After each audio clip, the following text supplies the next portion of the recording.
is Mia, and I'm 21. I'm a bit chubby, with big brown eyes, a small nose, and cherry lips. My hair is long, black, and curly. My belly is softly rounded. My thighs are thick, and my hips curve in a way that's cute and feminine.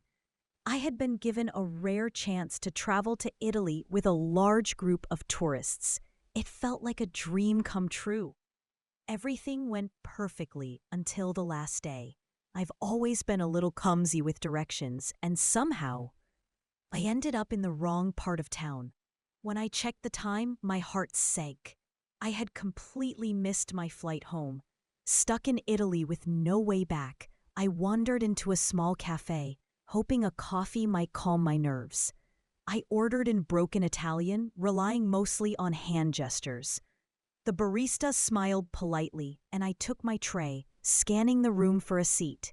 Only one was open, across from a well-dressed, intimidating man with dark eyes and a cigarette between his fingers. I hesitated, then sat down quietly, sipping my coffee and trying to figure out what to do next.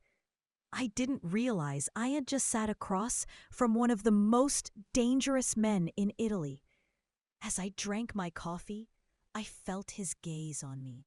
My cheeks flushed instantly. I glanced up and met his eyes. Handsome, intense, and impossibly magnetic. My heart skipped a beat. I looked away quickly, biting my bottom lip as I noticed the veins on his tattooed hand. I tried to focus, making a few calls to book the earliest ticket home, but there were none until next week. Panic crept in. I bit my lip again, staring down at my phone, trying not to cry. Then I heard his voice, deep, smooth, and commanding. Problem with the flights? Gotta?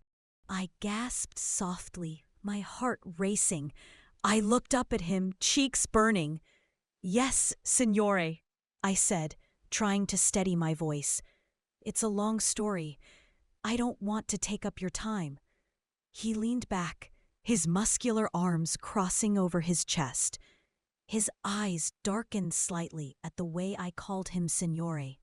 He typed something quickly on his phone, then looked back at me. Tell me, Cara. I smiled shyly and leaned back in my chair, meeting his gaze.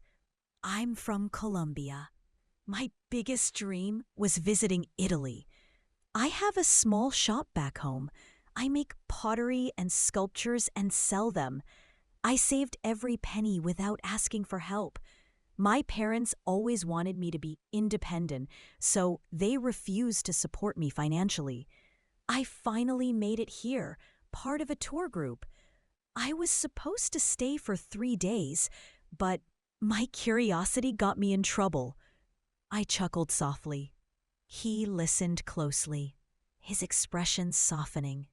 And the trouble? He asked, his thumb tracing patterns on the table. I got carried away exploring the city. Museums, art, sculptures. I lost track of time and direction. I missed my hotel, my tour, and eventually my flight. I tried booking another ticket, but there's nothing available until next week. I sighed. It makes me sad, but also happy. I get to spend more time here. He leaned forward, giving me his full attention. So, you're stuck in Italy because you fell in love with it? His voice was gentle, yet firm. I nodded, blushing. "Yes, signore." Then I smiled. "By the way, my name is Mia. May I know yours?" He stood slowly, towering over me as he extended his hand. I'm Lorenzo. Lorenzo Moretti. I stood and took his hand, my heart pounding as our fingers touched. Lorenzo. Such a perfect name for a handsome man like you. He smiled, a rare, genuine smile, and held my hand a moment longer than necessary. Grazie, Mia. I tucked a strand of hair behind my ear just as my food arrived. I turned to him, excited. "I love food. I have such a sweet tooth." I giggled, offering him a bite. He accepted, and as our fingers brushed, something shifted. He fed me in return, and I felt warmth bloom in my chest. We talked about everything, my past, my shop, my dreams. I felt safe with him, comfortable. As the evening wore on, Lorenzo seemed completely engrossed in our conversation. When the bill came, he paid without me noticing. Then he stood and offered his hand. Would you like to walk with me? I nodded and reached for my bag. Sure, but let me pay for my food. Before I could finish, he pulled me gently into his arms. My heart skipped a beat. Compared to him, I felt so small. I looked up into his eyes, blushing deeply. Lorenzo! Lorenzo's hand gently tightened around my waist as we walked, his eyes softening when he looked down at me.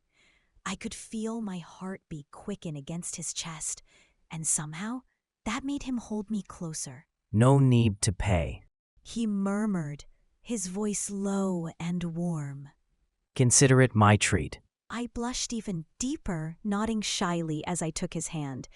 We walked together, and I didn't notice the quiet presence of his bodyguards nearby, some trailing us in cars, others following from a distance. I turned to him, curious. I've talked so much about myself, I said softly. May I hear your story? His expression darkened slightly, as if shadows from his past flickered behind his eyes. He usually didn't open up to anyone, especially not someone he'd just met. But something about the way I looked at him, honest, open, seemed to stir something in him. He smirked gently. What do you want to know, Bellissima? I chuckled, my cheeks warming. Everything. Your past, your dreams, your job, your family. I glanced at the tattoos on his hand and reached out to trace one with my fingers. You can start with this. This? He said, flexing his hand slightly under my touch. The ink shimmered faintly in the moonlight. It's a symbol of my family. The Moretti name carries weight, tradition, respect, power. His voice trailed off, and I could sense the hesitation. The design is called La Familia. I smiled, leaning in to admire it more closely. It's beautiful, I whispered, then kissed the tattoo gently. Your family must be perfect, like you. His breath caught for a moment. No one had ever shown such affection toward that symbol before. He looked down at me, his expression softening. They are complicated. I nodded, understanding. Mine were too. They wanted me to take a safe job, become a teacher, but I refused. I love art, and nothing could stop me. Still, they supported me. They stood by me. He listened intently, and I could feel the contrast between our worlds. His life was built on power and silence. Mine was shaped by creativity and love. And now? Do they still support your dreams? I smiled and squeezed his hand. Yes, they do. I looked up at him as we walked. Lorenzo, I'm really glad I met you tonight. You're a good listener.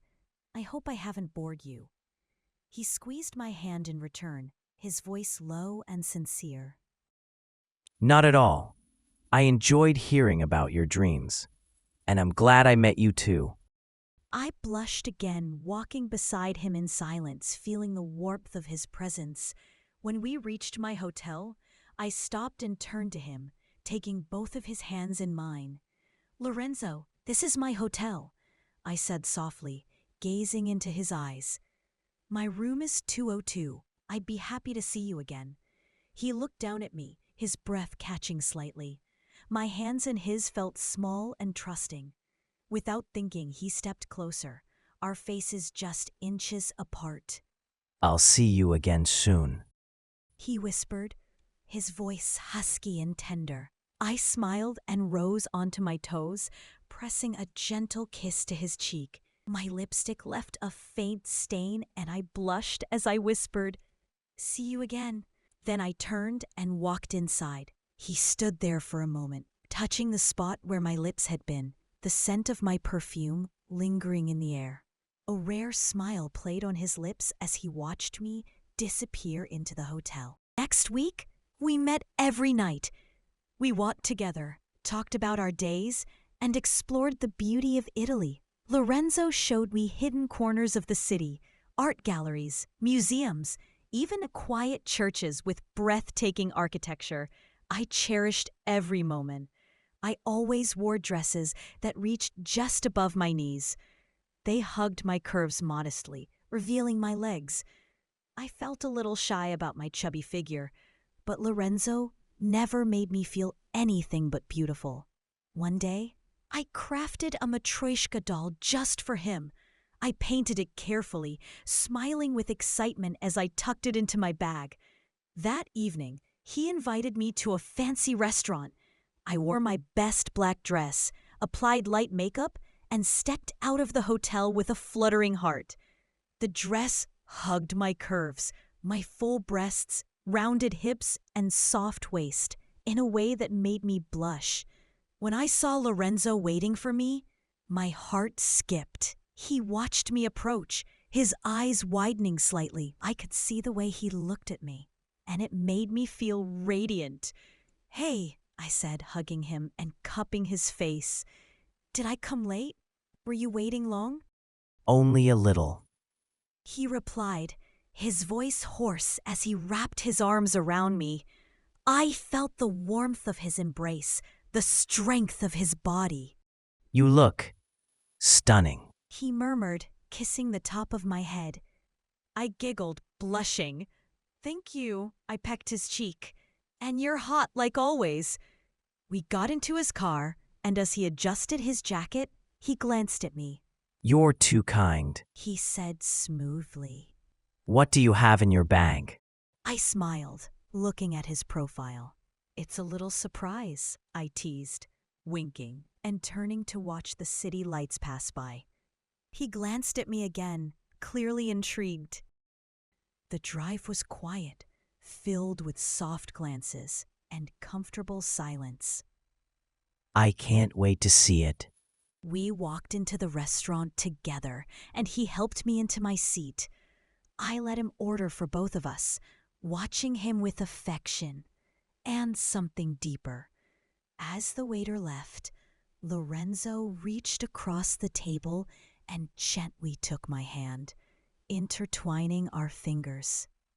So, about that surprise. I giggled and gripped his hand. "Lorenzo, you need to be a little patient."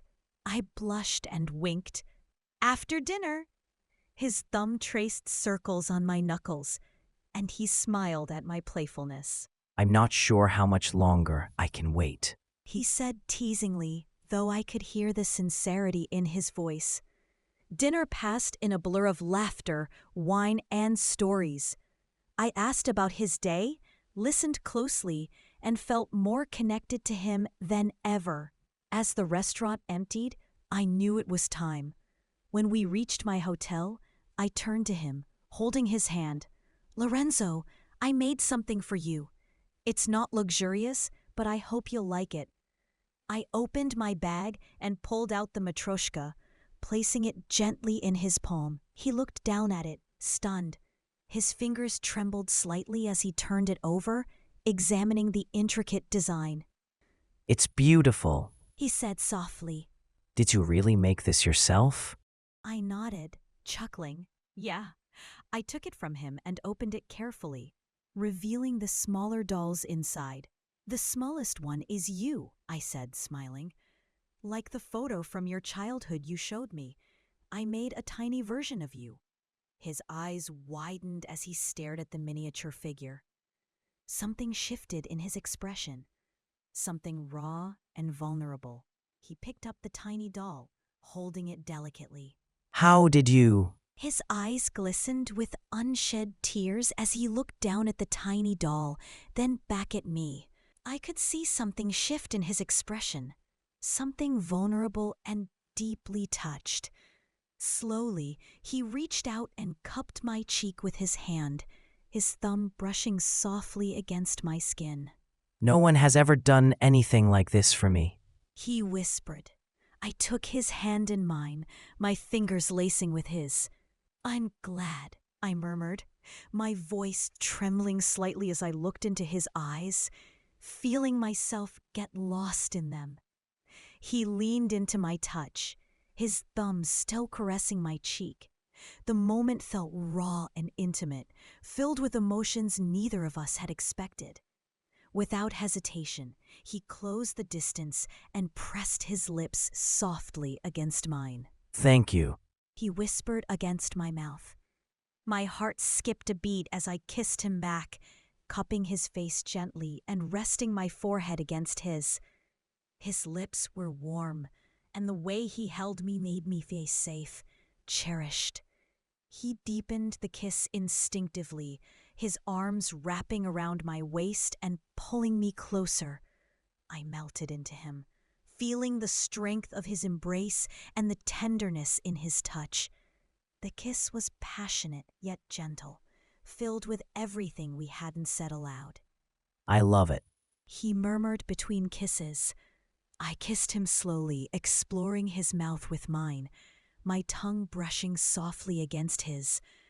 I gasped at the warmth of him, the taste of wine and longing. I love you, Lorenzo, I whispered, my lips barely touching his. His breath caught, and he kissed me more intensely, as if my words had unlocked something deep inside him. He broke the kiss just long enough to murmur against my lips. Mi fai perdere la testa. Io ti amo.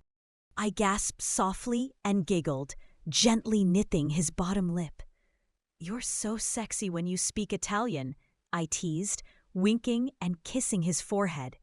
He chuckled, a rare, genuine sound that lit up his entire face. Then he leaned in and pressed another soft kiss to my lips, before resting his forehead against mine. Only for you, amore mio. He said in Italian, then added in English. My love,